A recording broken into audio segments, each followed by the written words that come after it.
ne vais pas trop revenir sur ce qu'on avait vu la dernière fois. On va continuer sur ce qu'on a vu comme on fait la semaine passée. On avait parlé sur la notion des fondations et des racines, n'est-ce pas? On va commencer sur Éphésiens chapitre 6. Éphésiens chapitre 6, versets 2 à 3 dans la version second 21. C'est un passage que j'aime beaucoup, qui est tellement important. Et on va commencer par cela avec notre bien-aimée sœur Isabelle. Et puis on va laisser le Saint-Esprit nous conduire, nous enseigner ce matin. Amen. Ok, allons-y. Honore ton père et ta mère, c'est le premier commandement accompagné d'une promesse, afin que tu sois heureux et que tu vives longtemps sur la terre. Honore ton père et ta mère, c'est-à-dire respecte la notion de la famille. Honorer, ça veut dire avoir de l'amour, avoir du respect et avoir de l'obéissance. C'est les mêmes termes qui constituent la notion de la crainte de Dieu.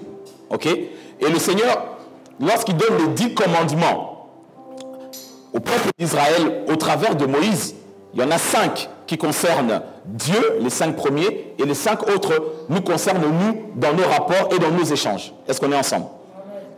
Et donc, par rapport à cela, le premier des commandements avec lesquels il y a une promesse, c'est celui de la famille. Si tu respectes et tu honores la notion de la famille, tu vas vivre heureux et tu vivras longtemps. Alors, si tu ne veux pas vivre longtemps et être malheureux, tu sais ce qu'il te reste à faire. Néglige la notion de la famille. Est-ce qu'on est ensemble? Ok. Alors, pourquoi c'est tellement important pour nous et pour le Seigneur? Parce que, comme je le dis tout à l'heure, la famille, c'est la plateforme de lancement pour ta destinée. C'est dans la famille que les valeurs du royaume de Dieu sont infusées, inculquées dans la vie de nos enfants. Et la Bible elle-même, elle le dit, si tu apprends à ton enfant les principes de Dieu quand il est petit, lorsqu'il sera grand, il ne va pas s'en écarter. N'est-ce pas? C'est pour ça qu'on ne peut pas se permettre de négliger cela. La Bible nous donne beaucoup d'exemples. Lorsqu'on a ces valeurs-là, les valeurs les plus importantes que nous, aujourd'hui, devons avoir en tant qu'enfants de Dieu, c'est la parole de Dieu. C'est-à-dire, pour ceux qui sont en âge de se marier, le critère principal, au-delà du fait que le frère soit gentil, il doit être né de nouveau. C'est pour ça qu'Abraham, lorsqu'il a fallu chercher une épouse pour son fils Isaac, il a dit non, les Cananéennes qui sont ici, c'est pas ça. Il a envoyé son serviteur, il a dit, va pas dans ma maison là-bas, dans mon lieu d'origine. Pourquoi? C'est l'image des valeurs qu'Abraham et les autres possèdent. Est-ce qu'on est ensemble? C'est moi, il fait un peu frais dans la salle.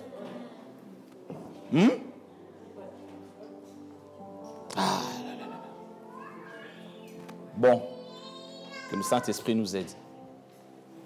Je garde mon onction. Amen. Je dis ceci. Abraham a dit, va chercher une femme dans mon pays là-bas qui a les mêmes valeurs que moi. La personne peut être gentille, sympathique. Le problème qui est là, c'est que, je vais vous expliquer des réalités aujourd'hui, tu vas comprendre pourquoi il est tellement important pour des chrétiens, des jeunes chrétiens, jeunes chrétiennes, de ne pas se marier avec des païens. C'est trop important.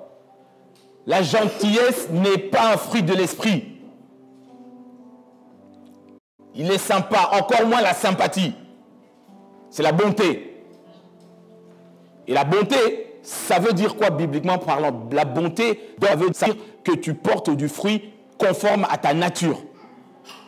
Et si tu as la nature de Dieu en toi, tu portes les fruits qui correspondent à la nature de Dieu en toi. On dit qu'un arbre, c'est un bon arbre lorsque un pommier porte des pommes.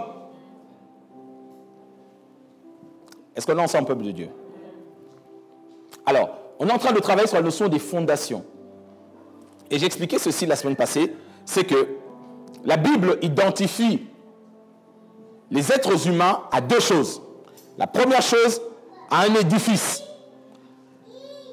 Vous savez que vous êtes le temple du Saint-Esprit. Donc, l'homme est un édifice. Dis à quelqu'un, tu es un édifice. Dis à une autre personne, tu es le temple de Dieu. Et c'est une réalité parce que lorsque tu es né de nouveau, le Saint-Esprit vient habiter dans ton esprit. C'est dans le lieu très saint. Nous sommes bâtis à l'image du temple. Le parvis, le corps, le lieu saint, l'âme et le lieu très saint. Là où il y a l'Esprit de Dieu. Est-ce qu'on comprend ça bien? Et donc, bibliquement parlant, on définit les fondations comme ceci. Je l'avais donné la semaine passée, je la redonne encore pour ceux qui prennent note. On rentre dans l'enseignement. C'est une structure invisible faite de matière solide pour soutenir la construction. J'insiste sur la notion de structure invisible faite de matière solide pour soutenir toute la construction. Bien aimé, il y a une réalité. Si tu veux aller haut, check les fondations. Est-ce qu'on me comprend? C'est le domaine dans lequel les constructeurs ou les bâtisseurs investissent le plus. Parce que les fondations, les fondements garantissent la longévité de l'édifice. Beaucoup de chrétiens, beaucoup de gens avec qui on a commencé aujourd'hui ne sont plus dans le Seigneur. Pourquoi? Ce n'est pas qu'ils n'aiment pas Dieu. Ce n'est pas qu'ils n'ont pas l'amour de Christ. Mais il y a une différence. La différence est là à quel niveau? Les fondations. Les fondations. Pourquoi? Je vais vous expliquer une réalité. Le Seigneur m'enseigne beaucoup sur ça et je vais prendre le temps de bien expliquer ce matin parce que le Saint-Esprit me donne, comment j'explique, cette envie d'enseigner encore plus ce matin. Je vais t'expliquer une réalité. Le problème qu'on a dans notre milieu chrétien francophone, c'est que beaucoup trop de chrétiens sont des chrétiens convaincus plutôt que des chrétiens convertis. Je répète, beaucoup de chrétiens sont des chrétiens convaincus que des chrétiens convertis. Quelqu'un qui est convaincu, c'est-à-dire qu'il accepte la logique de ton enseignement, qu'il accepte les paroles que tu lui dis sous le fait de l'émotion et de la compréhension. Il est convaincu. Et tu peux être convaincu et produire des choses dans l'église. Mais Dieu n'a pas besoin des convaincus, il a besoin des convertis. Converti, ça signifie que tu changes de nature. Est-ce qu'on comprend? C'est pour ça que la première chose que Dieu dit, repentez-vous, convertissez, changez.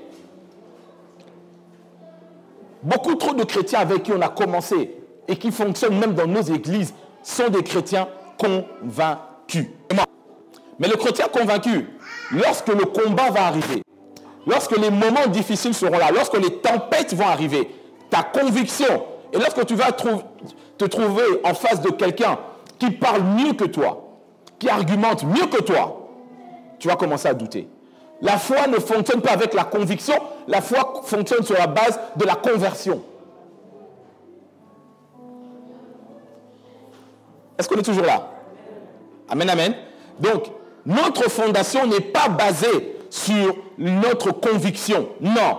Paul dit, votre foi doit être basée sur la puissance de Dieu. Non pas sur des arguments persuasifs de la sagesse. Non. Mais sur une démonstration manifeste de la puissance de Dieu. Est-ce que quelqu'un me comprend bien? Ok. Donc, on est sur la notion de fondation. J'ai tellement de choses à voir avec toi ce matin. Donc, suis-moi très bien. Structure invisible, faite de matière solide pour soutenir la construction. Elle est proportionnelle à la hauteur et à la puissance, au gabarit de la construction. Si Dieu veut aller loin avec toi, il va prendre beaucoup de temps pour te préparer. Est-ce qu'on me comprend? Jésus, 3 ans de ministère, 30 ans de préparation. 30 ans sur terre, à faire les choses de Dieu, mais il a été revêtu du Saint-Esprit, 3 ans de ministère. Est-ce que quelqu'un me comprend?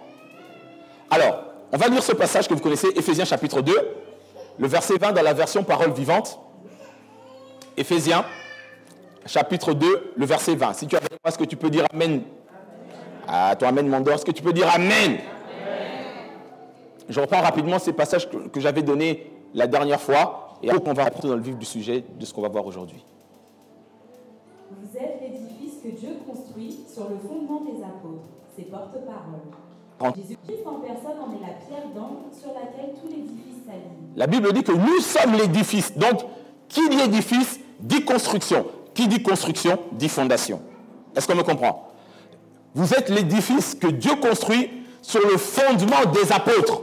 En d'autres termes, la fondation de ta vie chrétienne est basée sur l'enseignement que je te donne en tant qu'envoyé de Dieu. Est-ce que quelqu'un me comprend? Ce n'est pas toi-même qui ouvre ta Bible au petit bonheur, la chance. Ce n'est pas ça qui fait la fondation. C'est la fondation de l'enseignement des apôtres qui ont été appelés et qui ont un appel authentique et reconnu de Dieu. Pas un frère qui prêche au sud, dans la forêt à Aulnay-sous-Bois. Est-ce qu'on est ensemble?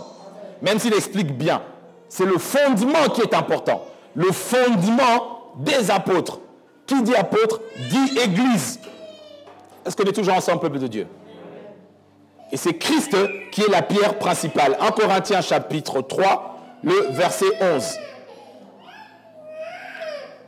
1 Corinthiens, suivez-moi très bien, ne sois pas distrait. 1 Corinthiens chapitre 3, 11e verset. Toujours dans la version parole vivante. Pour ce qui est du fondement, pas de problème. Nul n'en peut poser d'autre que celui qui est déjà en place, c'est-à-dire Jésus-Christ lui-même. Amen.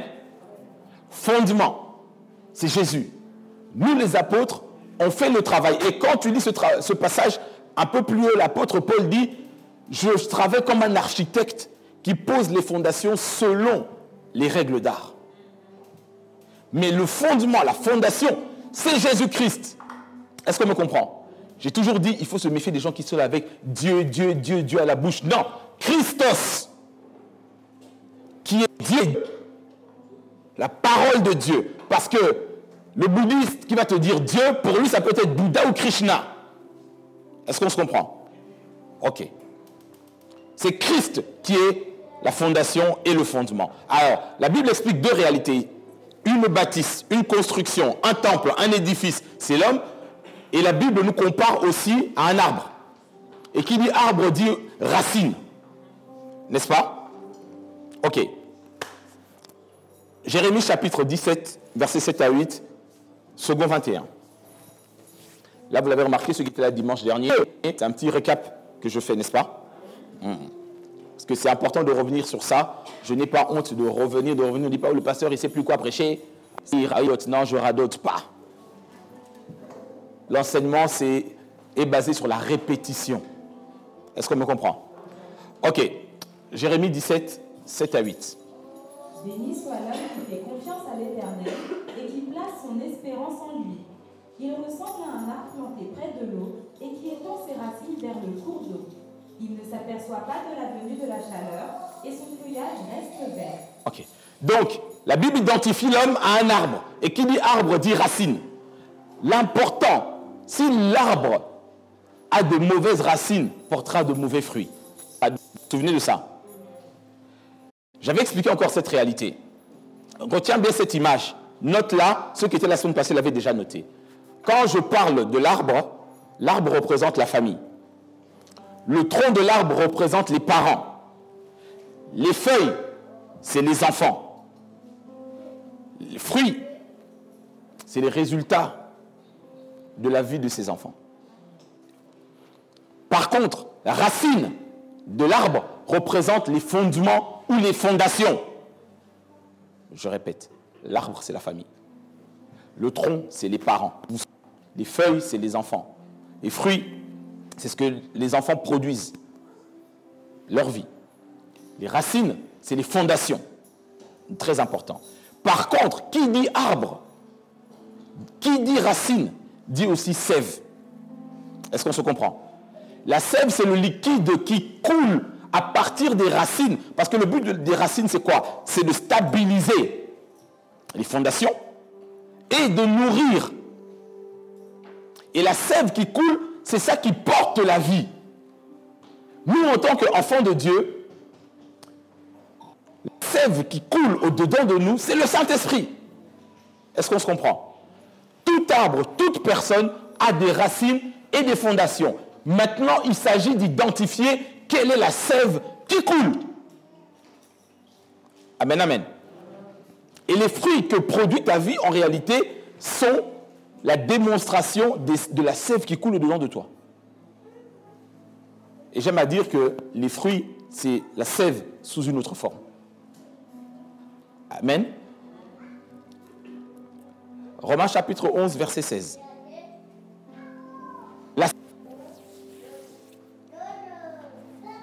Romains chapitre 11, verset 16. Or, si la part de pain est sainte, tout le pain l'est aussi. Et si la racine est sainte, les branches le sont aussi. Amen. Dans la version Parole de vie, la Bible dit ceci. Si la première part du pain est pour Dieu, le pain tout entier est pour Dieu aussi. Et si, j'aime beaucoup la deuxième partie, si les racines d'un arbre sont à Dieu, les branches sont à lui aussi. En d'autres termes, si la famille, les parents, les fondations sont à Dieu, automatiquement, les enfants le seront aussi. Est-ce qu'on me comprend? C'est pour cela la notion de la famille est tellement importante. Un chrétien ne peut pas se marier avec n'importe qui.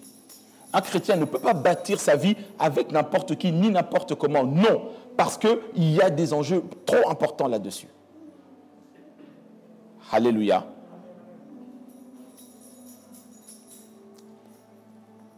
Jésus dit ceci. On peut aller dans la parole de Jésus, lui donne beaucoup de versets, c'est pour t'équiper et construire ce qu'on est en train de voir ensemble. Dans Jean chapitre 2, Jean chapitre 2, on va prendre à partir du verset 19 dans la version Parole vivante.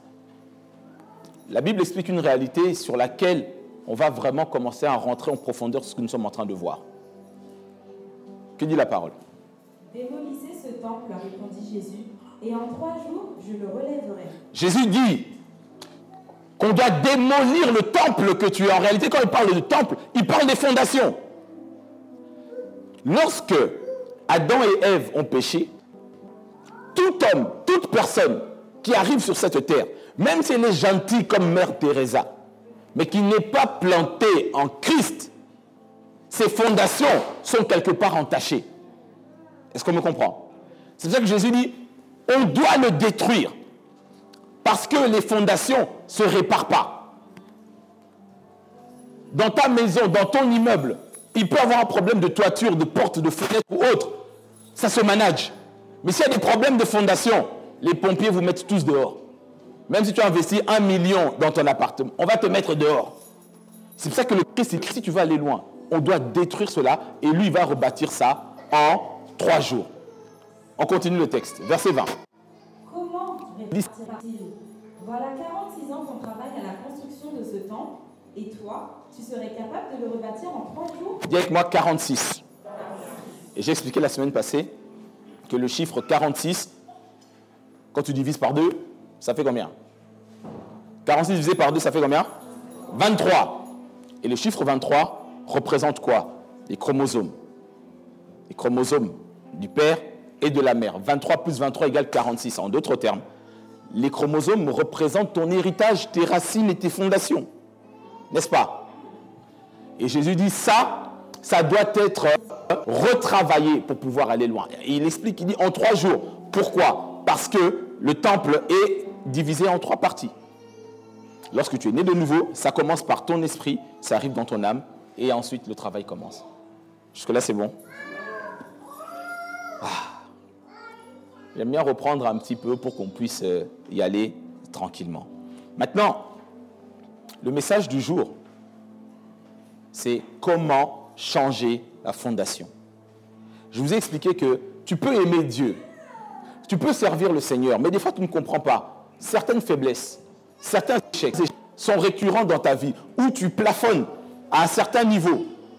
Le problème ne vient pas simplement du fait que tu n'aimes pas trop Dieu. Le problème est que quand tu commences à checker la vie de ton père, quand tu commences à regarder la vie de ta mère, le milieu où tu es né, les fondations, que tu le veuilles ou non, nous influencent. Je l'ai dit encore la semaine passée, j'ai dit que tu n'es pas responsable de ta naissance, du contexte, ni de tes parents, mais tu es responsable des choix que tu fais aujourd'hui. Dis à quelqu'un, la vie est un choix. Le passé, le contexte dans lequel tu es né, ton père, ta mère, ta famille, ton salut, ton quartier, plus les choix et les habitudes que tu as aujourd'hui, quand tu mets ça ensemble, ça constitue tes fondations. Et les fondations influencent ta destinée. Est-ce qu'on me comprend? Tu ne peux pas rester à te lamenter sur le passé. Oui, j'ai parlé de ça quand j'ai parlé de l'empreinte du rejet. Mais à un moment donné, le Seigneur dit, je mets devant toi 2 chemins. Oui, c'est vrai que tu as été maltraité, tu as été trahi, négligé, abandonné, volé, escroqué, dilapidé ou autre. Jean-Roger ne veut plus de toi à 2 jours du mariage. Ça peut arriver. Mais Dieu donnera Jean-Albert qui sera fidèle jusqu'au bout. Est-ce que tu comprends? C'est une question de choix. Et les choix déterminent les fondations que tu vas faire maintenant, parce que les choix que tu vas faire maintenant vont influencer non seulement tes enfants, mais tes enfants après toi. Amen, amen. Donc, la première chose à faire, et là on rentre dans le vif du sujet maintenant de l'enseignement du jour, comment changer les fondations. La première chose, c'est une prise de conscience. C'est quoi, prise de conscience? Une prise de conscience. Mais la prise de conscience, elle ne suffit pas. La prise de conscience doit se démontrer avec des actions. C'est pour ça que lorsque Jean-Baptiste disait « Repentez-vous et montrez par vos actes que vous changez de vie ». Tu peux te la prendre conscience et dire « Oui, effectivement, j'ai des faiblesses comme mon père avait. J'ai telle chose, telle carence, j'ai été rejeté, j'ai été abusé, il y a ceci. » Oui, tu as une prise de conscience, mais la prise de conscience ne suffit pas. Ce sont les violents qui s'en emparent. Est-ce que quelqu'un est avec moi? La repentance, bibliquement parlant, elle se définit en 3 choses, en 3 étapes. 1, se débarrasser de la vieille nature. 2, être renouvelé dans son intelligence. 3, se revêtir de la nature de Christ. C'est ça la repentance. Repentir, ce n'est pas pleurer sur ses malheurs. Ce que je dis là, c'est dans Éphésiens chapitre 4, versets 22 à 24, dans la version Summer. Éphésiens chapitre 4, versets 22 à 24. 3 étapes qui qualifient et qui définissent la vraie repentance. Je ne dis pas être convaincu, je dis être converti. Est-ce qu'on me comprend? Si tu as trouvé, tu peux dire Amen. Alors, écoute bien ce que la parole de Dieu dit. Cela consiste à vous débarrasser de votre ancienne manière de vivre, celle de l'homme que vous étiez autrefois, et que les désirs trompeurs mènent à la ruine, et à être renouvelé. Dis avec moi, renouvelé. Par le changement de ce qui oriente votre pensée, et à vous revêtir. Dis avec moi, revêtir. De l'homme nouveau, créé conformément à la pensée de Dieu, pour mener la vie juste et sainte que produit la vérité. Donc la prise de conscience se manifeste par une véritable repentance. La repentance elle-même, la vraie repentance biblique, se caractérise par le risque de se débarrasser de son ancienne nature, à être renouvelé dans ses pensées et à se revêtir de Christ. Ok? Jusque-là, c'est bon? C'est bon? Toujours avec moi? Ok, on commence à plonger. La deuxième chose, quand je parle de l'action, c'est quoi? C'est que pour changer les fondations, il faut s'attaquer aux racines. Ce que nous sommes en train de faire, on parle de la notion de la famille. Amen, amen. On va prendre un passage, ce que Jean-Baptiste dit, parce que Jean-Baptiste, il est venu pour préparer justement le chemin et qu'on ne peut pas préparer sans s'attaquer aux fondations. Et j'aime beaucoup ce passage dans Matthieu chapitre 3. On va le prendre dans 3 versions, sœur Isabelle. Matthieu chapitre 3, le verset 10. On va commencer dans la version second 21, Darby et ensuite parole vivante. Le même verset, tu vas l'avoir en 3 dimensions pour bien comprendre. Matthieu chapitre 3, le 10e verset. Là, il fait meilleur, du coup, tu vois, mon onction remonte. Je suis un animal à sang chaud. Dieu ne va pas m'envoyer en Finlande ou à Moscou. C'est que mon onction n'est pas compatible. Moi, il me faut les tropiques ou l'Afrique. N'est-ce pas? Ok, vas-y. Matthieu 3, verset 10, version second 21. Déjà, la hache est mise à la racine des arbres. La hache est mise à la racine des arbres. Dis avec moi, la hache est mise à la racine des arbres. La hache ici représente l'épée. à double tranchant représente l'arme offensive qui est la parole de Dieu. Elle est destinée à attaquer les racines, les fondations mauvaises que tu as héritées de ton père ou de ta mère, même s'ils étaient gentils. Est-ce qu'on se comprend? Je ne dis pas que tu dois les rejeter pour leur parler. Non, je veux dire ceci. Lorsque nous venons à Christ, l'héritage que nous avons reçu, qui vient de notre milieu naturel ou dans lequel on a grandi, il y a forcément des choses qui ne sont pas de Christ. Mais la hache doit attaquer et traiter le problème à la racine. C'est pour ça que quand les gens se convertissent, ou plutôt les chrétiens convaincus, ils donnent leur vie au Seigneur, ils servent Dieu à l'église, mais lorsqu'on ne fait pas le travail en profondeur, on ne s'attaque pas à la racine parce que ça c'est ma vie privée. Lorsque quelqu'un cache sa vie privée, il cache les racines mauvaises. Ce n'est pas une question, oui, mais on va dévoiler toute ma vie. Non, tu dois être traité. Va voir un médecin et lui cache des symptômes. Comment tu peux être guéri? Est-ce qu'on se comprend? Est-ce qu'on est toujours ensemble? Le problème qui est là, je parle aux chrétiens. Nous tous, nous sommes confrontés des fois à des blessures qu'on a eues, à des échecs qu'on ne peut pas expliquer, à des portes qui nous résistent, à certaines choses qui reviennent cycliquement dans notre vie. Je te dis, cela provient des racines et de la sève que nous avons héritée. C'est un problème de fondation. Est-ce qu'on se comprend? T'inquiète pas, je vais encore aller plus en détail aujourd'hui. Je vais prendre le temps de bien t'expliquer ces choses. C'est pour ça que Jean-Baptiste dit, tu veux te repentir, allez loin avec Dieu. Même si tu parles en langue, check les racines. Il faut que la hache frappe les racines. Et j'aime beaucoup ce que Darby dit. Le même verset dans la version Darby. Et déjà la cognée est mise à la racine des arbres. La cognée est à la racine, c'est-à-dire que Dieu doit frapper à la racine. Parce que tout arbre qui ne portera pas de bons fruits sera quoi? Le problème, il est là. Pourquoi beaucoup de chrétiens commencent et retournent dans le monde? C'est que les racines n'ont pas été traitées. Et si elles n'ont pas été traitées, tôt ou tard, elles vont porter des fruits conformes à la sève qui est dedans. Et la sève qui est dedans ne porte pas de bons fruits. Même si ces fruits sont là, mais qu'ils ne sont pas de Dieu, pour Dieu, ils ne portent pas de fruits, ils vont être éjectés. Est-ce que quelqu'un me comprend? C'est trop important. J'ai grandi à l'église, j'ai vu tellement de chrétiens qui servent Dieu avec zèle. Mais quand les racines ne sont pas traitées, des dirigeants de chorale, des pasteurs, des hommes de Dieu qui retournent dans le monde parce que la cognée n'a pas été faite à la racine. Après, ça va se manifester par « je ne supporte plus l'église », le pasteur ne passe pas bien, d'ailleurs il n'a pas une jolie cravate, d'ailleurs les sœurs ne sont pas gentilles, elles sont mal coiffées. Ils partent, ils fuient. Le problème, c'est la racine. Est-ce qu'on est ensemble au CVF? Parole vivante dit quoi? Version parole vivante. Attention, le temps est court. La hache est sur le point d'attaquer la racine des arbres. Chaque arbre qui ne produit pas de bons fruits va être coupé et jeté au feu. Amen. Je ne veux pas que tu travailles pour Dieu et que ce fruit-là ne serve à rien. Le Seigneur dit, le temps est court.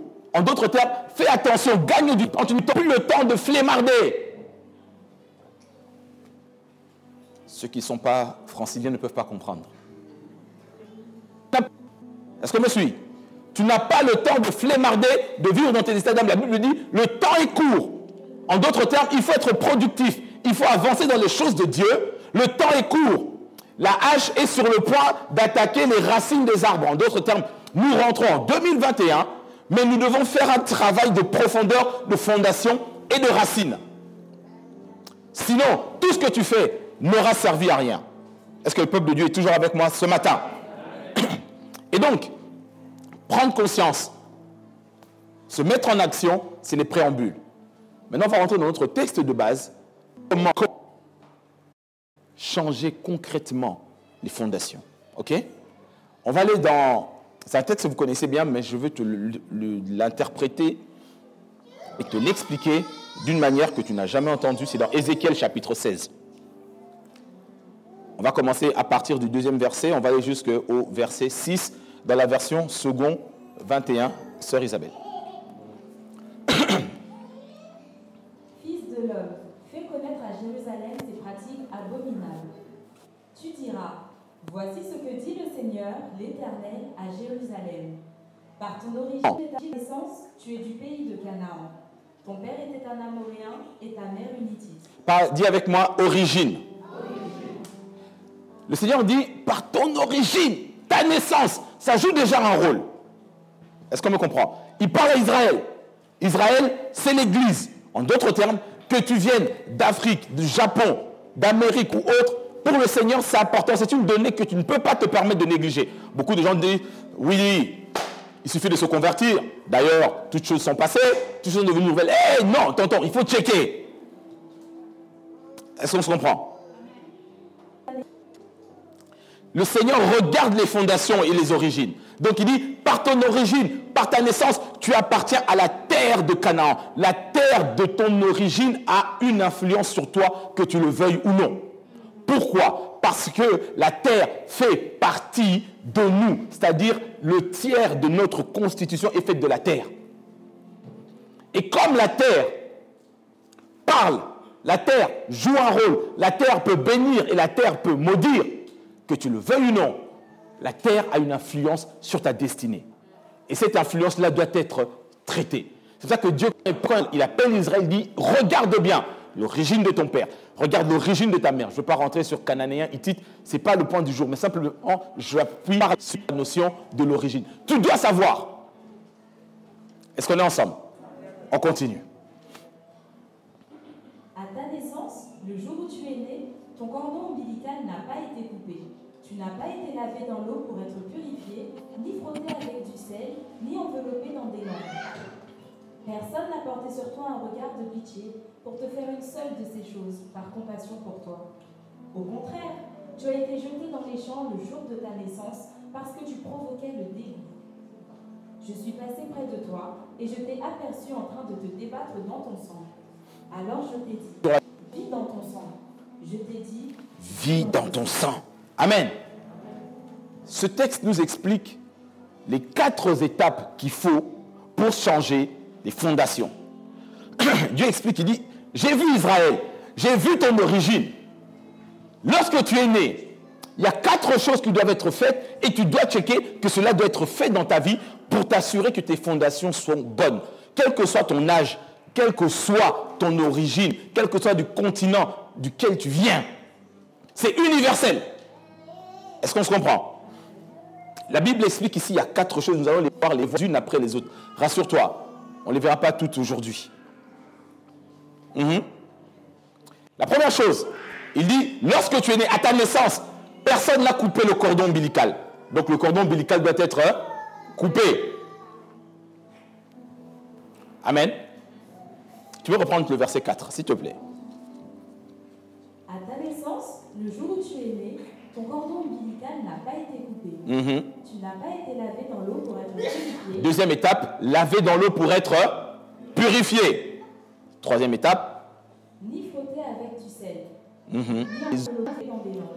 frotter avec du sel et envelopper. Ces 4 choses-là certifient que les racines ont été checkées, que les fondations ont été rebâties et seront solides. Est-ce qu'on est ensemble? Le Seigneur regarde, il dit, lorsque tu es né, personne ne s'est occupé de toi. Ça a été négligé par le dégoût, c'est-à-dire loin de Dieu, jeté là, et Dieu a eu pitié de toi, il a dit, vis dans ton sang, parce que la vie est dans le sang. Est-ce qu'on est ensemble, le CVF? Amen, amen. Nous rentrons en 2021 et il faut maîtriser ces choses-là. Si tu veux bâtir 2021 d'une manière forte et stable, tu dois checker. Et pour cela, nous allons commencer par le cordon ombilical. Dis avec moi, cordon ombilical. La première chose que Dieu dit, le cordon n'a pas été coupé. Et nous tous, nous savons que pour un fœtus, le cordon ombilical représente tout. Il est nourri, tout passe par là, n'est-ce pas? Ok. Au-delà de cela, maintenant revenons sur un plan spirituel. Sur un plan spirituel, le Seigneur dit, ton cordon n'a pas été coupé.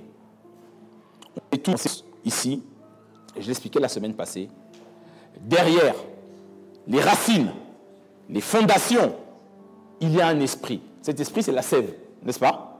On est toujours ensemble, ok? Cette sève-là, lorsque nous sommes enfants de Dieu, ça s'appelle l'alliance. La sève produit la vie pour que les fruits soient conformes à la nature de Dieu. Du côté obscur, c'est-à-dire des ténèbres, le diable ne traite pas avec des alliances, il traite avec des pactes. Dis avec moi, pacte. Et derrière toute racine, toute fondation, se trouve un autel et un sacrifice. Toutes. Que ce soit du côté de Dieu, Jésus-Christ, la croix de Golgotha, le sang. Et du côté obscur, il y a aussi eu des sacrifices. Parce qu'ils ne connaissaient pas Dieu, lorsqu'ils vont aller voir la diseuse de Bonaventure, lorsqu'ils vont aller voir le marabout, le sorcier, pour la protection, pour la chance, il y a toujours quelque chose qui se fait. Est-ce qu'on se comprend? Si ce n'est pas ton père, c'est certainement son père avant lui. Si ce n'est pas son père avant lui, c'est l'autre grand-père. Pour info, il n'y a pas de prescription dans ces choses-là. Est-ce qu'on comprend? Il nous arrivait de faire des délivrances. Et pendant la délivrance, la sœur, elle tombe. L'esprit d'un homme commence à parler. C'est l'esprit du grand-père de son père qui avait fait un pacte. La sœur était de la Martinique. Pour devenir un notable là-bas. Et pour ça, il devait consacrer ses filles. Il n'y a pas de date de péremption. Est-ce qu'on est ensemble? Donc ces choses doivent être traitées. Je dis que derrière chaque fondation, chaque racine, il y a des autels. Et derrière les autels, il y a des paroles. Maintenant, lorsque ces choses-là, comment ces réalités-là entrent en contact avec nous, enfants de Dieu? Lorsque ce sont nos parents, lorsque ce sont nos arrière-grands-parents ou autres, peut-être qu'ils n'ont pas été voir un sorcier, un marabout, un guérisseur, mais il y a deux portes d'entrée. Soit il y a un sacrifice, pacte ou autel, soit pratique du péché. Les deux ouvrent les portes de la même manière. Et le problème qu'il y a, c'est que toi, aujourd'hui, tu veux être né ici en France, à l'hôpital américain de Neuilly-sur-Seine. Ça ne changera rien. Le même sang sera réclamé que s'il était né au Gonaïve, dans la maison, derrière le poulailler. La même chose, le sang parlera pareil. Il n'y a pas d'hôpital américain qui tienne. Non. Est-ce que quelqu'un me comprend très bien? Maintenant, la puissance qui a pour but de reproduire ce qui a été dit lorsque le sacrifice a été fait ou lorsque le péché a commencé à être, comment je vais dire, pratiqué, cette puissance-là s'appelle un esprit familier. Est-ce qu'on comprend? Et le gros problème qu'on a, nous, dans nos églises, nous qui pratiquons la délivrance, on sait que l'esprit familier avec les maris de nuit, ce sont les deux qu'on retrouve le plus souvent. Alléluia. Le but de ces esprits familiers, c'est quoi? C'est de reproduire les mêmes problèmes, les mêmes malédictions chez tous les membres de la famille. Écoutez, il faut regarder. Et si tu regardes bien avec les yeux de l'esprit, c'est-à-dire pas avec l'émotion, tu verras que certaines caractéristiques se reproduisent souvent dans les mêmes membres de la famille.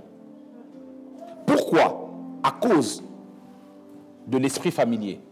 Et l'esprit familier travaille avec ce qu'on appelle le lien du péché. Le lien du péché, c'est ce qu'on appelle l'iniquité. L'iniquité, c'est quoi? L'iniquité, c'est une faiblesse. C'est une tendance à ne pas résister à un certain péché, quel qu'il soit, Et ils se retrouvent dans... Il y a des familles qui, la plupart des hommes, ont des faiblesses vis-à-vis de l'alcool. Ils sont soulards. Ils n'arrivent pas à supporter. D'autres, ce sont des jeunes femmes qui ne se marient pas. D'autres, ils étudient, mais ils n'ont jamais de diplôme ou qui n'ont jamais de travail. Est-ce qu'on comprend? Et l'esprit familier sert à reproduire les mêmes malédictions dans la vie des membres de la même famille. Son but, c'est de contrôler. Son but, c'est de maîtriser. Mais il vient des fondations et des racines. C'est pour ça que le Seigneur, il dit, lorsque tu es né, check l'origine de ton père. Check l'origine de ta mère. Regarde la famille de ton père. Regarde la famille de ta mère. Tu remarqueras qu'il y a des choses qui sont reproduites chez tonton Albert, chez tantine Joséphine, qui arrivent aussi chez toi. Vrai ou faux? On ne peut pas se permettre de négliger ça. Écoutez, on n'est pas dans une sorte de démonologie où on cherche les démons partout. Non. Curatif et préventif. Est-ce qu'on comprend? Curatif et préventif. La vie est dans le sang. C'est l'autoroute par laquelle les esprits familiers agissent. Aujourd'hui, tu peux être en Europe, tu dis, moi, j'ai jamais été dans une maison de sorciers. C'est vrai. Mais lorsque ton grand-père ou ton arrière-grand-père, pour venir en France, il a été sacrifié, même un poulet, chicken. Le sang du poulet là est associé à ton sang. Et même si tu as un enfant ici en France, le sorcier là-bas dans sa bicoque au Gonaïve peut réclamer le sang de ton enfant. Il n'y a pas d'amen, hein, par chichi, merci frère. Mais c'est une réalité spirituelle. Si on ne vous le dit pas, tu vas commencer à dire, mais pasteur, je ne comprends pas, je parle en langue, je modère, je suis diacre. Ça ne regarde pas ta diacreté. Ça n'existe pas diacreté. Hein? Est-ce qu'on se comprend? C'est une réalité. Tu ne sais pas. Tu dois passer par la case repentance. La Bible dit, pardonne-moi les péchés que j'ignore. Tu dois te repentir de cela. Ce n'est pas normal qu'eux, ils ont péché. Toi, tu payes les conséquences. Est-ce qu'on me suit? Et la Bible dit, s'il n'y a pas d'effusion de sang, il n'y a pas de pardon. Parce que je la CVF. Le lien du péché, c'est vraiment ça. C'est l'iniquité, faiblesse face à un péché qu'on retrouve dans chaque génération. Moi, je connais, si je commence à raconter des anecdotes des délivrances, des gens qu'on a fréquenté les églises, jusqu'à 15h, on sera encore ici. Mais je vous dis vrai. Je connais un frère qui a grandi à l'église. Papa, maman prient. Eux aussi sont engagés dans l'église. Et le frère, les sœurs, tous, le mariage, chaos. Et encore pire, ils se sont mariés, ils ont divorcé le même mois, mais ils n'habitent pas le même pays. Comment tu peux expliquer ça? Oh, pas de chance, hein? Non. Est-ce qu'on se comprend? Comment tu peux expliquer que deux personnes qui n'habitent pas le même pays, frères, sœurs, mais leurs compagnons, divorcent au même moment? Si ce n'est pas de la sorcellerie, ça c'est quoi? Est-ce qu'on me suit? Un bien-aimé avec qui on a grandi, il servait le Seigneur. Responsable dans l'église. Quand il se met à modérer, à chanter, tu feras l'onction qui tombe. Mais à un moment donné, après quelques années, le frère il divorce, il quitte sa femme, il quitte son épouse. Il a commencé à préférer les hommes plus que les femmes. Frère engagé, né de nouveau. Le problème qu'il a, c'est que comme il n'était pas passé par la case délivrance, on a checké, ça crée des dégâts. Mais aujourd'hui, Dieu merci, le Seigneur a permis qu'il soit restauré, il s'est remarié. Est-ce qu'on comprend? Ça n'épargne personne, n'est pas à l'abri. Il y a des familles où les femmes ne se marient pas. Ou si elles se marient, les mariages sont fausses. Même après 5 ans, 10 ans, 15 ans, ça saute. Et quand tu regardes toutes les femmes, les tantines, les cousines, toutes, dénominateur commun, femmes seules. Comment tu peux expliquer ça? C'est l'esprit familier. Son but, c'est de contrôler, de faire plafonner et de faire répéter, reproduire les termes de la malédiction Et ça passe dans les racines et ça pousse dans les fruits. D'autres sont limités financièrement. Est-ce qu'on se comprend? Le problème des esprits familiers, c'est que si ce n'est pas traité, la plupart du temps, ce qui arrive souvent dans nos pays, c'est que tu as souvent une personne qui réussit financièrement et que tant les membres de la famille échouent. Vrai ou faux? Et cette personne-là, comme elle a réussi financièrement, elle aide les autres. Mais en les aidant, en réalité, il libère ce qu'on appelle l'esprit de servitude. Beaucoup font ça. C'est-à-dire qu'ils se consacrent. Et il y a même, chez nous au Congo, ça arrive souvent. Les familles se mettent ensemble. Ils disent, nous, on va coopérer. On se met en groupe, on dit, bon, dans notre famille, comme on est beaucoup, il faut que Dapheline réussisse. Nos étoiles, on donne à Dapheline. Nous, on va galérer, c'est pas grave. Elle, elle va percer. Mais quand elle va percer, son but maintenant, c'est de déverser sur les autres. Est-ce qu'on comprend? C'est ça le problème. La servitude. Servitude. Et la Bible explique ces réalités. Ce n'est pas nous, les Africains, les Antillais ou les Haïtiens qui inventons ça. Non. Les esprits familiers, lorsque ce n'est pas traité, ça crée des dégâts. Quand on prend l'exemple de Jacob, il arrive chez Laban, grand escroc, mais très riche, vrai ou faux? Grand escroc, mais très riche. Le problème de Laban, on le sait tous. Même si, soi-disant, il prie Dieu, mais il a quand même des secrets cachés. Écoute, je vais t'expliquer. Tu sais pourquoi Laban a donné Léa à Jacob plutôt que Rachel? Laban a donné d'abord Léa plutôt que Rachel à Jacob. Parce que Léa savait que Jacob était béni, c'est vrai. Mais surtout, l'étoile qui faisait que Laban prospérait financièrement, c'était l'étoile de la vie de Rachel. En d'autres termes, l'étoile de Rachel garantissait la prospérité de Laban. Et Laban n'est pas fou.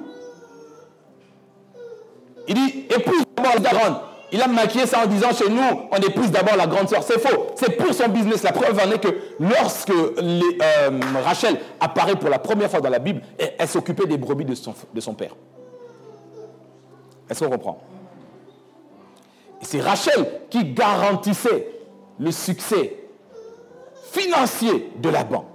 Et quelque part, Rachel, même si elle aimait Jacob, on a étudié l'église de Léa, l'église de Rachel, n'est-ce pas? Mais quand tu creuses bien la vie de Rachel, tu verras que c'est un peu... Il y a à boire et à manger. Est-ce qu'on se comprend? Et je vais m'aller encore plus loin. Rachel, elle était consciente de cela. Pourquoi? Parce qu'elle avait compris que le prix à payer pour qu'elle soit le canal de prospérité de son père, c'était qu'elle soit stérile. C'est pour ça qu'à un moment donné, elle vient pleurer devant Jacob. Elle dit, donne-moi des enfants. Jacob dit, est-ce que je suis Dieu moi-même? Il n'avait pas l'accent ivoirien, mais on se comprend. Hein, frère Yao? Jacob dit, est-ce que moi-même je suis Dieu? Est-ce qu'on comprend?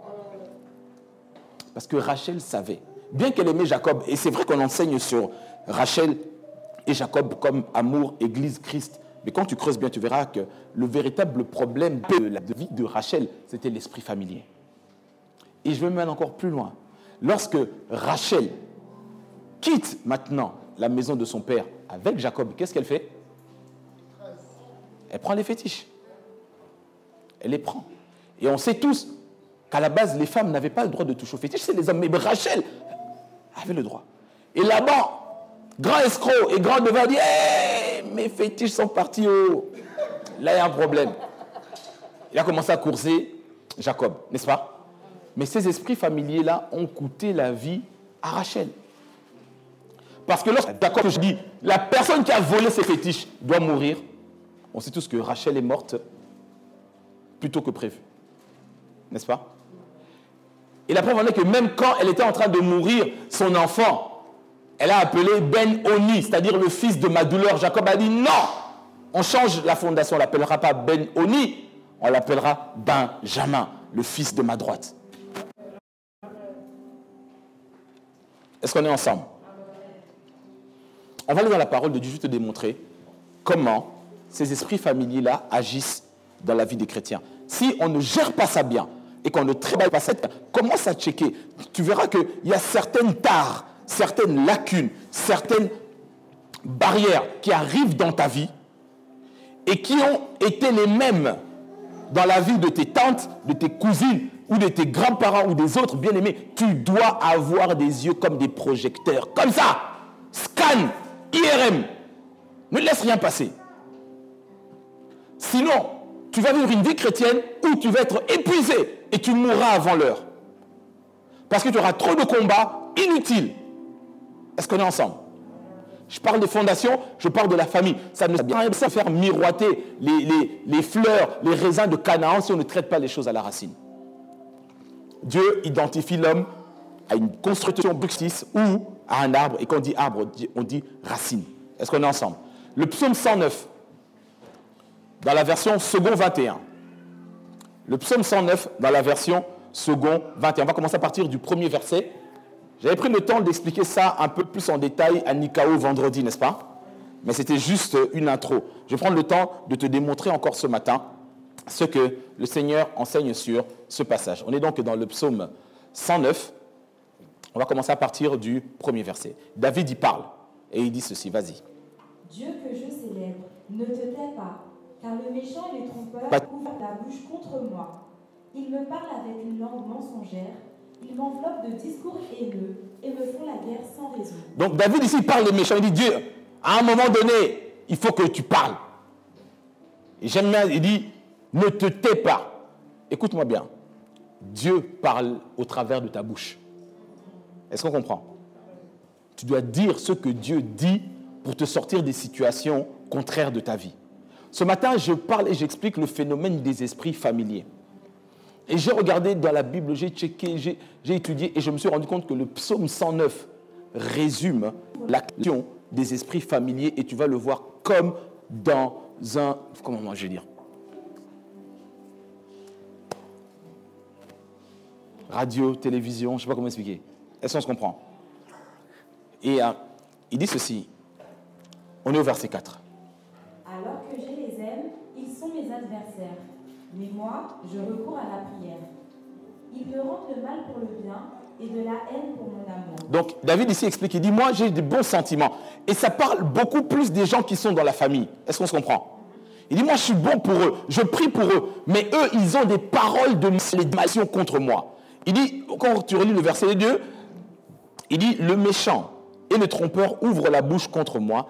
Ils parlent avec une langue mensongère. Ils m'enveloppent de discours haineux. Leurs mauvaises paroles te font la guerre. Et c'est le même principe.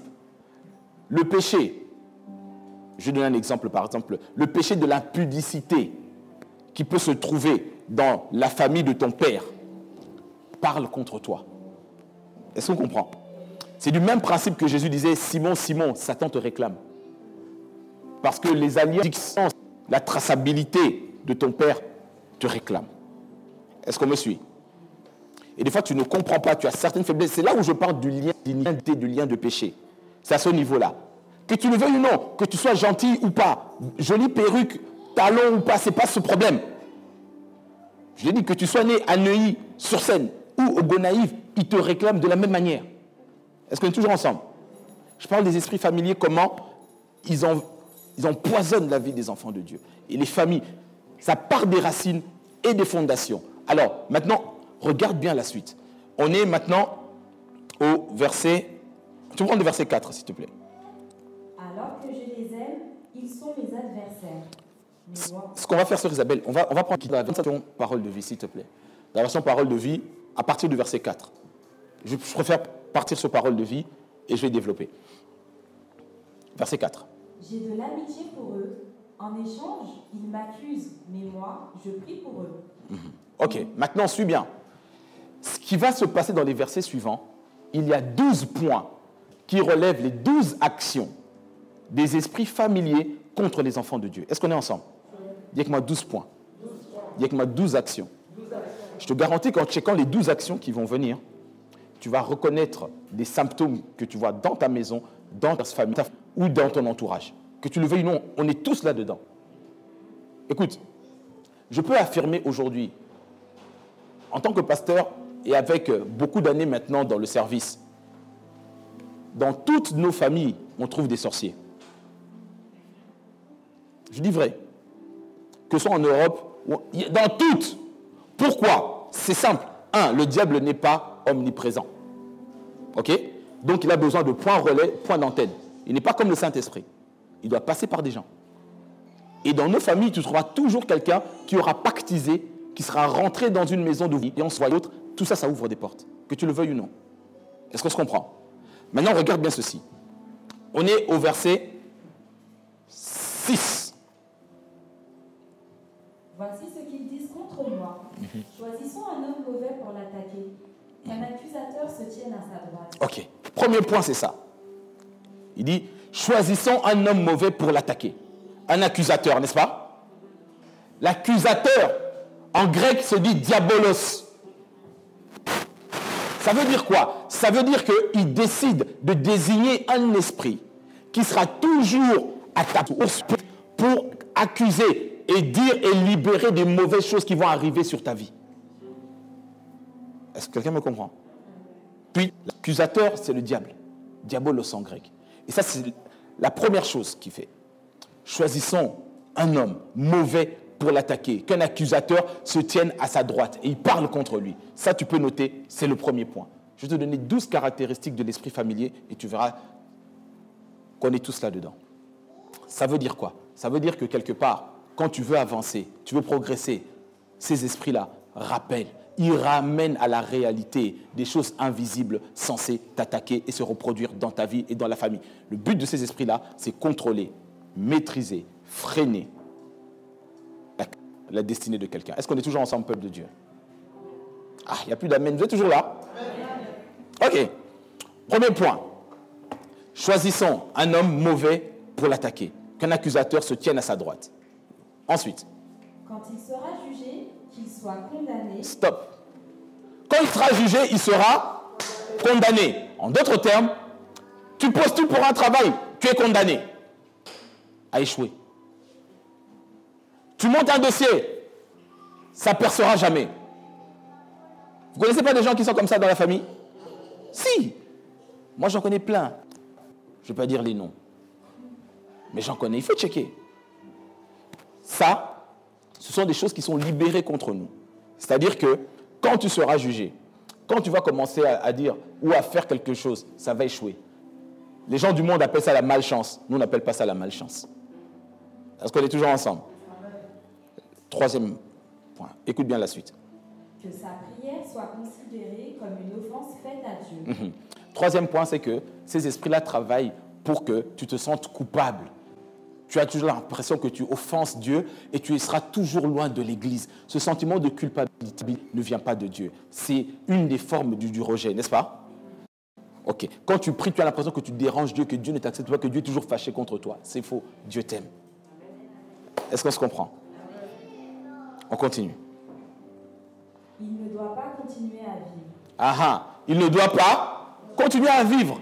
La mort subite dans ce que tu fais est une caractéristique de la malédiction.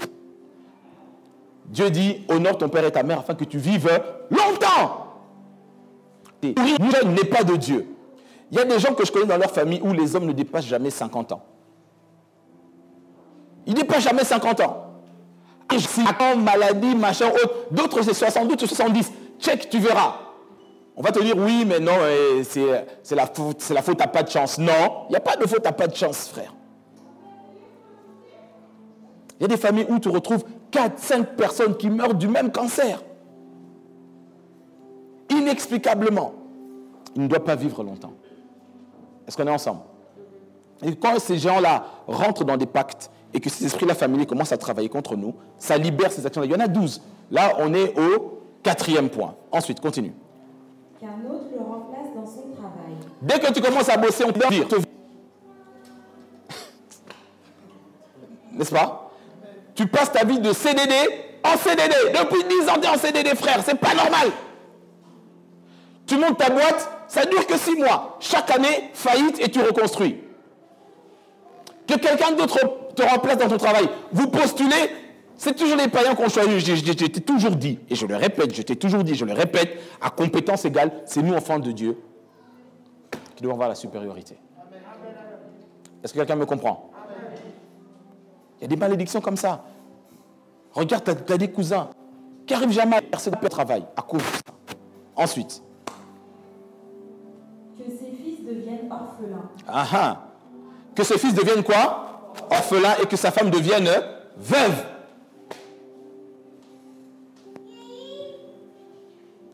Orphelin et veuve.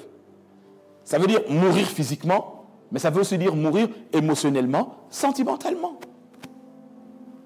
Regardez maintenant le point suivant, le 7e. Phrase suivante, verset suivant. Que ses fils traînent un peu partout. Ah ah. Que ses fils traînent partout, en d'autres termes, que ses enfants soient nulle part dans la vie. À 40 ans, ils habitent toujours chez papa et maman. 45 ans célibataires, ils cherchent à refaire leur vie. Pas normal. Est-ce qu'on comprend? Ils traînent. Ils n'ont pas de but fixe dans la vie. Ce n'est pas la volonté de Dieu pour tes enfants. Est-ce qu'on me suit? Et tu peux regarder, dans la lignée que vous êtes dans votre famille, il y a peut-être une seule famille où tous les enfants réussissent, tous vont bien, et d'autres sont check. Est-ce qu'on est ensemble? Je vous trouve très calme ce matin. Vous êtes toujours là avec moi? Le but de la parole de Dieu, c'est de t'ouvrir les yeux et de comprendre. Et de comprendre. Tu peux te dire, mais moi, ça ne m'arrive jamais. Tous mes cousins ont échoué dans la vie. Moi, si toi, ça ne t'est pas arrivé à toi, rien ne te garantit que tes enfants ne te claqueront pas la porte au nez, ils vont commencer à traîner partout. Est-ce qu'on me comprend? Dis avec moi, travailler les fondations. Donc, le 7e point, c'est que ses fils traînent un peu partout. Regarde bien le verset, la phrase suivante. Qu'ils deviennent des mendiants. Deviennent quoi? Non seulement ça s'attaque à toi, mais ça s'attaque à tes enfants. Ça s'attaque à toi, ça s'attaque à tes enfants. Je te dis, c'est le travail des esprits familiers qui sont dans les racines, dans les fondations des enfants de Dieu. C'est pour ça que même si tu es né de nouveau dans la nouvelle alliance, Dieu dit, check les racines. Il y a 4 choses qui doivent être faites. Couper le cordon, laver avec l'eau, frotter avec le sel et emmailloter. Et emmailloter. Moi, le premier, ma vie, je check ça au microscope, à l'IRM. Je te dis. Et je vois des symptômes qui expliquent beaucoup de choses auxquelles on fait face. Le diable n'est pas impressionné par ton titre, même si tu es archibishop ou comme on dit chez nous au Congo, papa archi. S'il doit réclamer, il va réclamer. Est-ce qu'on comprend? Tu es obligé pour que tu ne serves pas Dieu en vain. Si tu crois que ta maman, elle est païenne, elle refait sa vie avec tel homme, toi tu ne seras pas impacté. Tu rêves. Je passe de ce côté, je répète. Tu rêves. Si ton père était coureur de jupons, avait une vie de légèreté, même si toi tu ne l'as jamais été, mais que tu as été fréquenté, tu as été confronté, tu as été exposé, c'est une porte ouverte. Il faut que la hache, la cognée, frappe à la racine. Ce n'est pas moi qui le dis, c'est Jean-Baptiste qui le dit. Pour qu'on ait des chrétiens stables et que dans 20 ans, on regarde les albums de CVF, on retrouve toujours les mêmes personnes. La semaine passée, je regardais une vidéo de l'église où on s'est mariés. La plupart des gens qui servent avec nous aujourd'hui ne sont plus dans le Seigneur. Comme je connais maintenant leur vie, le Seigneur me dit, les racines. Les racines. Moi, le premier, je fais un travail sur mes racines. Et quand des fois je regarde mes enfants, dès que je vois certains comportements, mon tableau de bord clignote. Viens ici. Pendant qu'il dorme, je prends l'onction d'huile, je verse sur sa tête, je coupe.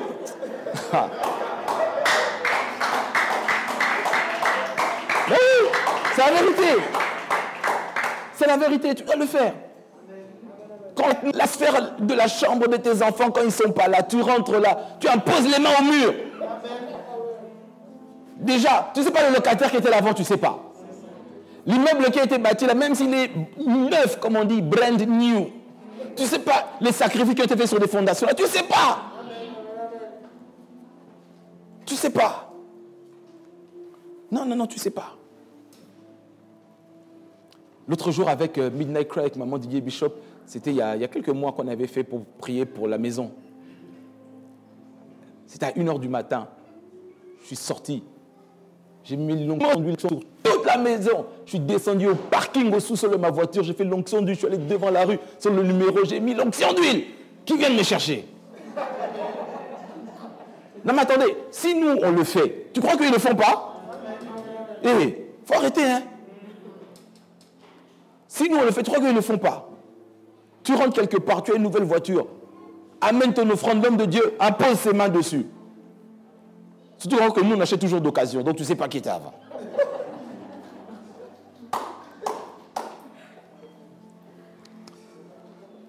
Est-ce qu'on est ensemble? Il faut qu'il regarde, tu verras. Regarde bien la vie de ta mère. Et si tu vois, regarde la vie de ses sœurs. Et après, tu fais 1 plus 1, ça te fera toujours 2. Et si toi, tu n'as pas ces symptômes-là, regarde peut-être ta petite sœur à côté, ou ta tante, tu verras. Donc, tu dois être préventif et curatif. Est-ce qu'on est toujours là? On est à quel point? Que ces enfants, ouais. Donc, ils deviennent des mendiants. Et qu'ils mendient d'une maison en ruine. Non seulement ils mendient, mais que la maison de leur père soit ruinée. Qu'il n'y ait pas de bonheur, qu'il n'y ait pas de paix. C'est toujours argent. Mais ruiné quelque part. Je vous dis, il y a 12 points sur lesquels ils agissent. Quand tu regardes Deutéronome 28, la bénédiction d'Abraham, il y a 12 points. Le diable ne fait rien au hasard. On continue. Verset suivant. L'homme qui lui a prêté de l'argent, qu'il saisisse tout ce qui est à lui. Tu fais un crédit, tu perds tout. Surtout les blacks qui aiment les crédits revolving à 19-20%. La folie furieuse. N'est-ce pas? Vous dites rien, vous-même vous savez où vous êtes.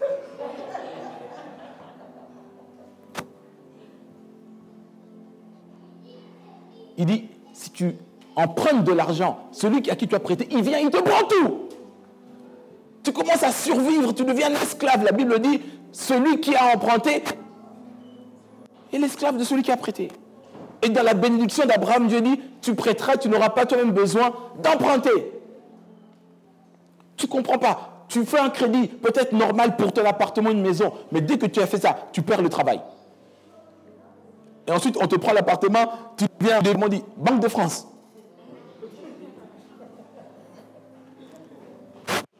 Check autour de toi, tu vas voir. Check. Ce sont des réalités, hein. Si on ne les traite pas, tu peux parler en langue, mais ça va rester. Je te dis vrai, ça reste. Ça résiste au parler en langue.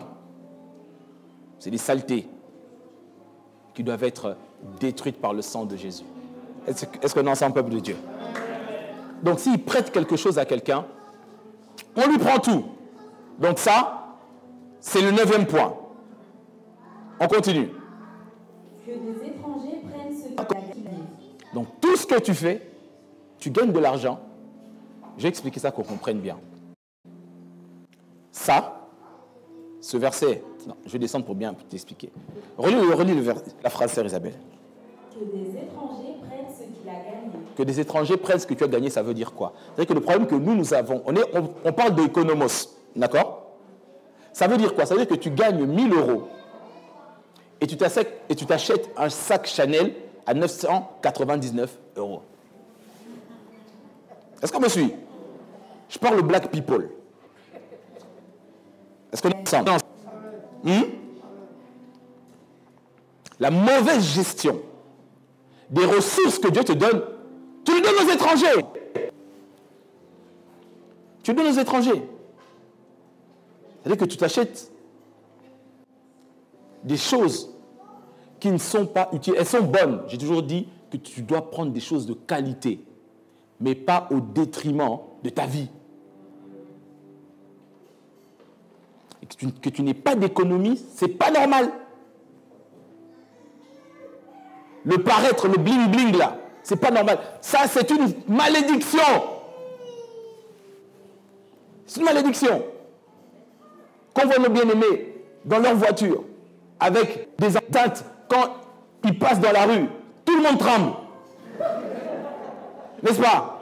Je ne dis pas les noms, mais on se connaît. Tu entends la basse qui donne la faute, toi tu es au 6e, tu l'entends passer. Tu dis, mais comment il fait même pour penser dans sa voiture? Il asticote sa voiture est plus précieuse pour lui que sa maman. Vrai ou faux?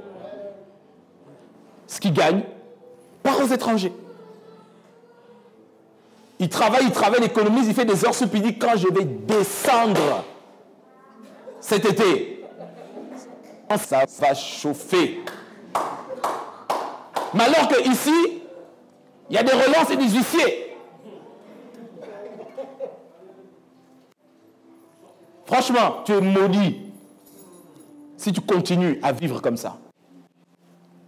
Est-ce que quelqu'un me comprend? On va dire, ah, ce pasteur, il nous a maudit en direct à la télé. Non! Je dis que les symptômes que tu développes sont des fruits de malédiction. Tu ne peux pas te complaire là-dedans. Dieu te demandera des comptes. Maintenant, je ne dis pas non plus que tu sois pingre. Mais tu dois comprendre que dans le royaume de Dieu, notre économie ne fonctionne pas sur acheter et vendre. Notre économie fonctionne sur semer et moissonner. Ah. Ok? On continue. 11e point. Écoute bien. Personne ne doit être bon pour lui. Personne ne doit avoir pitié des orphelins qu'il laisse. Ah. Tout le monde te regarde toujours mal. Au boulot, placardisé. Même le policier que tu vois, c'est toi qui vas coller une amende. Personne n'est bon pour toi. Personne ne te tend la main. C'est un signe de malédiction. Parce que la Bible dit que quand Dieu approuve les voies d'un homme, il dispose favorablement. Ok. On continue, verset suivant. Que les enfants de ses enfants disparaissent. Qu'on ne se souvienne plus d'eux d'ici quelques années. Continue. Qu'on rappelle au Seigneur la faute de son père et du père de son père. Donc on comprend bien que le problème vient du père et du père du père. Et qu'on le rappelle, ça veut dire que ces réalités-là se reproduisent régulièrement. Et à cause de cela, tu ne peux même plus rentrer dans la présence de Dieu. Il y a des gens, tu dis, ils sont gentils, c'est un frère sympa, mais dès que tu lui parles des choses de Dieu, vrai ou faux, on en connaît ou pas? Il y a des frères gentils qui viennent te voir, ils disent, ma soeur, non, il ne dit même pas ma soeur, Miss.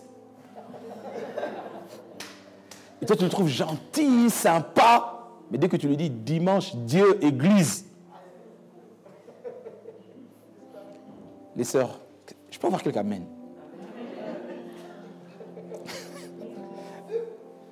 N'est-ce pas? Ma soeur, fuis et reprends ton numéro. C'est un signe. Tu dis efface l'historique. C'est une vérité. Parce que quelque part, n'expose pas ton âme à des esprits familiers. Tu as déjà tes propres combats. Est-ce qu'on est ensemble? Écoutez, le problème qu'il y a là, il est le suivant. Donc, on a vu les 12 points. J'espère que vous les avez notés, sinon tu relis le passage. Ce que j'ai expliqué, ceci, c'est que le cordon ombilical ou le placenta est tellement important. Et en faisant des études là-dessus, je me suis rendu compte de ceci, c'est que je pensais que c'était que dans nos cultures uniquement, mais en réalité, dans tous les continents et dans tous les peuples. J'ai découvert cela, c'est que dans beaucoup de pays européens, ils expliquent ceci, ils disent que le placenta, avec donc le cordon ombilical, est considéré comme étant le jumeau de l'enfant qui vient de naître. C'est pour ça que lorsque l'enfant vient au monde, le placenta, on traite ça avec beaucoup de respect. Et ils disent même qu'il y a un lien spirituel. Oui, il y a un lien entre le cordon et l'enfant. Est-ce qu'on comprend? Et en allant même plus loin, j'ai découvert ceci, c'est que en Europe où nous sommes ici, parce que je pensais que c'était à Pointe-à-Pitre. Non. Ou chez moi à Kinshasa. Non. C'est même ici. Jusqu'il y a peu, et ça se fait encore dans les campagnes ici en France, lorsqu'un enfant vient au monde, parce que maintenant aujourd'hui, tout le monde est dans les hôpitaux, mais avant ce qu'on faisait, c'est que le cordon ombilical et le placenta, quand c'était un garçon, on enterrait ça sous un chêne pour que l'enfant soit fort comme le chêne. Et quand c'était une fille, on enterrait ça sous un rosier pour qu'elle soit belle, mais qu'elle pique aussi comme un rosier. C'est une réalité. Fais des recherches, tu verras. Est-ce qu'on est ensemble? Parce que c'est l'autoroute vers ton âme et ta destinée. C'est pour ça que le Seigneur a commencé par là. Il dit, dès que tu es né, il faut couper le cordon. Il faut couper le cordon. Est-ce qu'on me suit? Et en Afrique, je crois que c'est en Afrique de l'Ouest, il y a ce proverbe qui dit, là où on placera ton cordon, là où il sera enterré, là tu reviendras. Je dis, mais ça c'est de l'envoûtement en direct. Ils le disent. Et souvent, dans nos cultures, ils vont enterrer le placenta et le cordon dans des lieux secrets, souvent dans les forêts. Tu peux être ici à Neuilly-sur-Seine. Moi, quelque part, tu es attaché à la forêt là-bas. Est-ce qu'on comprend? C'est pour ça que Jean-Baptiste dit que la cognée doit frapper à la racine. Pour que nos vies changent. Pour que nos vies ne soient plus les mêmes. Est-ce qu'on est ensemble au peuple de Dieu? C'est le premier point. C'est le premier point. La racine de toute chose doit être checkée. Les fondations doivent être regardées. Et si ce n'est pas regardé ni checké, tu vas monter, mais à un moment donné, tu vas plafonner. Et les mêmes péchés vont revenir. Est-ce que tu as été béni ce matin avec moi?